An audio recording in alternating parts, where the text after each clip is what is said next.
आपली बहीण सुप्रिया सुळे यांच्या विरोधात बारामतीमध्ये सुनेत्रा पवारांना उतरवून आपली राजकीय चूक झाल्याची कबुली जी आहे ती राज्याचे उपमुख्यमंत्री अजित पवार यांनी दिली आणि यानंतर राज्यात एक चर्चा सुरू झाली की पवार कुटुंबीय परत एकत्र येणार का, याच अनुषंगाने बोलण्यासाठी आपल्यासोबत राष्ट्रवादीचे आमदार अमोल मिटकरी आहेत. साहेब, जे काल वक्तव्य आलं अजितदादांचं त्याकडे कसं पाहता तुम्ही? नाही, एक प्रामाणिकपणे कबूल केलं पाहिजे की इतक्या स्पष्टपणे प्रामाणिक कबुली देणारा एकमेव नेता म्हणजे अजितदादा आहेत. हे काल त्यांच्या वक्तव्यावरून परत एकदा अधोरेखित झालंय.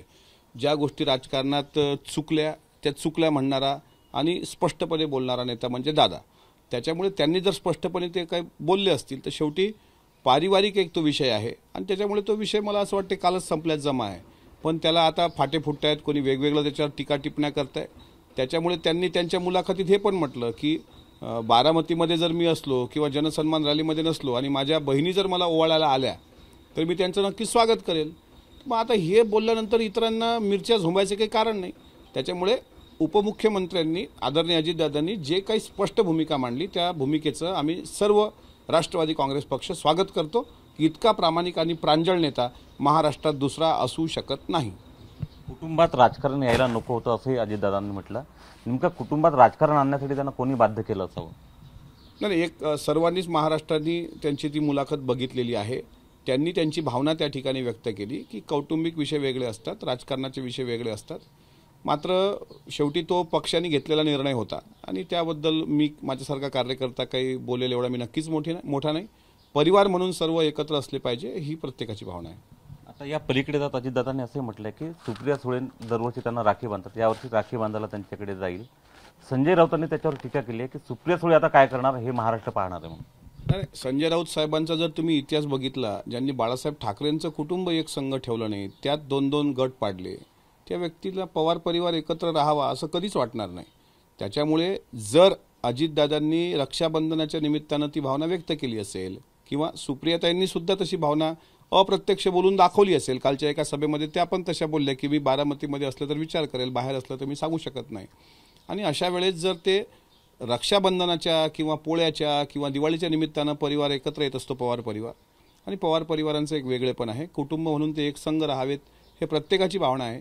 पण संजय राऊतांसारखे, राऊत साहेबांसारखे जे काही म्हणजे काय म्हणतात घरभेदी आहेत, त्यांना कधीच वाटणार नाही की जसं ठाकरे कुटुंब एकत्र यावं हे त्यांना कधीच वाटलं नाही, तसं पवार परिवार एकत्र यावा हे त्यांना कधी वाटू शकतच नाही.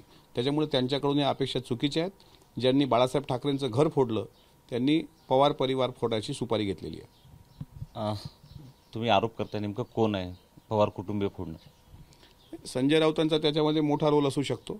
ज्याप्रमाणे ते आज आपल्या जिल्ह्यात येऊन बोललेत अशा पद्धतीनं, त्याच्यामुळे त्यांचाच तो मोठा रोल असू शकतो. त्यांना कंटाळून अनेक लोकांनी पक्ष सोडला आहे. त्यांचा शिवसेना जो पक्ष आहे तो संजय राऊत साहेबांना कंटाळूनच अनेक लोकांनी सोडला आहे. मनसे जो पक्ष त्या शिवसेनेतून विभक्त झाला त्याला एक कारण संजय राऊत साहेबच होते. त्याच्यामुळे ज्या लोकांनी आयुष्यभर दुसऱ्यांचे पक्ष आणि घरच फोडले ती लोक मला नाही वाटत राष्ट्रवादी काँग्रेस पक्ष एकत्र राहू देतील. मी तर हेच म्हणतो की राष्ट्रवादी काँग्रेस पक्षाचे जे 2 गट पाडले ते जाणीवपूर्वक संजय राऊत साहेबांनीच पाडलेले आहेत.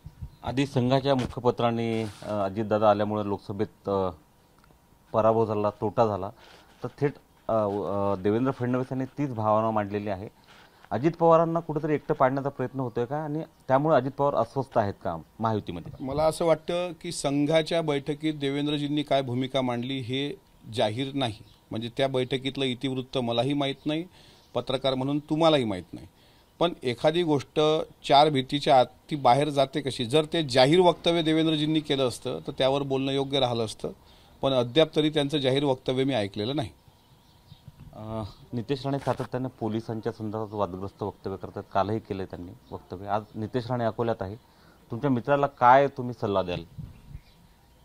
नाही, असं आहे की त्यांनी आरक्षणाचा विषय असेल, कायदा सुव्यवस्थेचा विषय असेल, सामाजिक समीकरणाचा विषय असेल, यावर बोलू नये असा माझा त्यांना मैत्रीपूर्वक सल्ला आहे.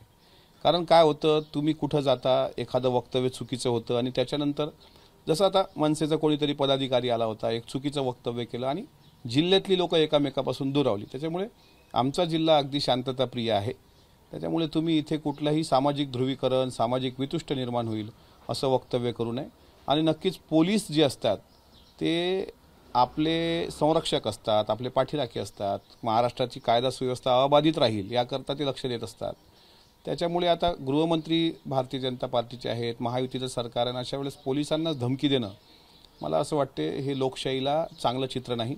उद्या स्वतंत्रता दिवस आहे, सगळीकडे आपण देशाचा स्वतंत्रता उत्सव साजरा करताना सदरक्षण आहे आणि खलनिग्रहण आहे हे ब्रीद वाक्य घेऊन जो पोलीस रात्रंदिवस काम करतो त्याला अशा प्रकारे धमक्या देणं हे भारतीय लोकशाहीमध्ये बसत नाही.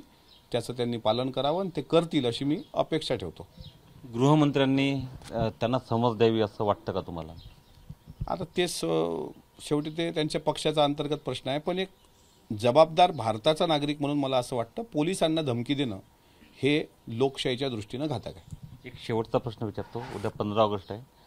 बच्चू कडू जिल्ह्याचे पालकमंत्री पदावरून गेल्यानंतर एकाही पालकमंत्र्यांना जिल्ह्याचा कोणत्याही कार्यक्रमाचा झेंडा फडकवलेला नाही.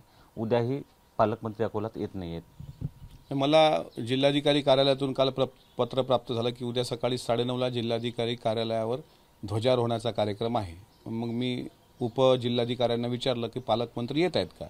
त्यांनी सांगितलं ते अहमदनगरचा ध्वजारोहण म्हणजे अहिल्यानगरचं ध्वजारोहण करतील.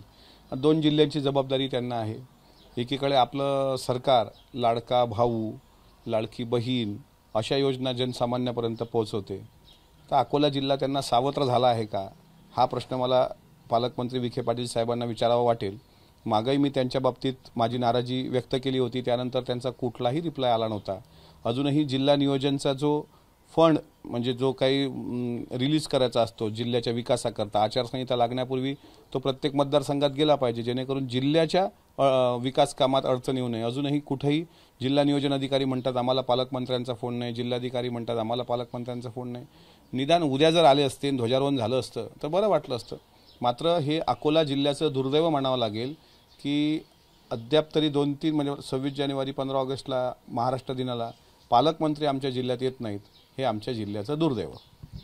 ठाकरे कुटुंबीय आणि त्यानंतर पवार कुटुंबीय या दोन्ही कुटुंबामध्ये फूट पाडणारे घरबेदी खासदार संजय राऊत हेच असल्याचा गंभीर आरोप जो आहे तो आमदार अमोल मिटकर यांनी केला आहे. कॅमेरामन अमोल देशमुखसह उमेश सलोणे, एबीपी माझा, अकोला. एबीपी माझा, उघडा डोळे बघा नीट.